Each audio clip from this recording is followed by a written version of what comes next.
يوم جديد جميل. بسم الله هنعمل افطار في افطار للتيم كله. افرم اللحمه. دكتور عمر منور اهو. صاحب وصلاح داخلين منافسه، شوف مين اللي هيكسب.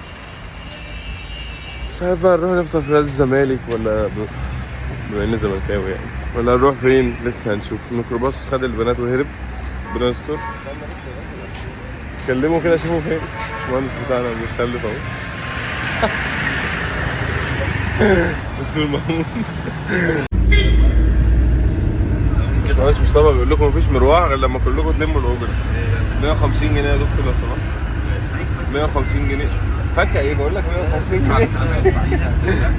ليه يا جماعه؟ انت اللي جايب ده دفع زوين يعني عمرك شفت حد عازم حد بيدفع له اجره المواصلات؟ ايوه ايه؟ والله ازاي؟ توقف؟ يعني ايه؟ طب انا هشتكي تيجوا قطر او موقف؟ ايوه يعني انا غلطان ان انا مسهل عليكم؟ هو دفعه بقى. ادفعه ازاي يعني؟ هو اللي دكتوره سالي انت ايه رايك في الموضوع ده؟ حاجه خلاص ادفعي، عايز 150 جنيه. اكيد انت طيبه وهتدفعي. هتفصلي من اولها. باشمهندس انت هتدفع معايا النص؟ النص. تدفع ايه الضحكه السمجه دي؟ يا ريس محدش راضي يدفع الاجره والله ما ليا دعوه. بره عني. انت تعرفني؟ انت تعرفني؟ انت اتفقت مع مين؟ مع الراجل ده صح؟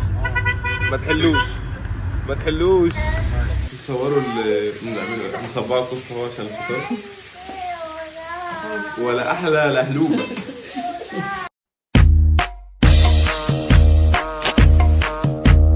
اللي تقدر واللي تفكر واللي تقشر واللي تحضر ويوماتي تعجن وتخمر. اسلم ايدك ست اميره.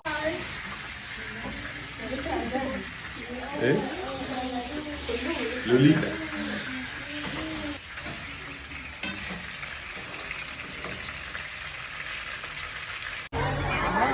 وبعد طول عناء اخيرا وصلنا نفطر في نادي الزمالك، وان شاء الله الفطار يبقى جميل وننبسط كلنا. ما شاء الله التيم كله اهو من اول الممثلين لحد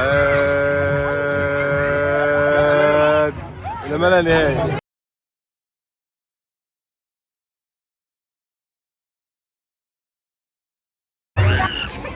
حلوه حلوه بالراحه دي يا حمو.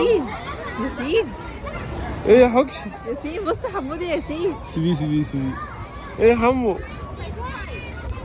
يا اختي جميلة يا اختي جميلة. ها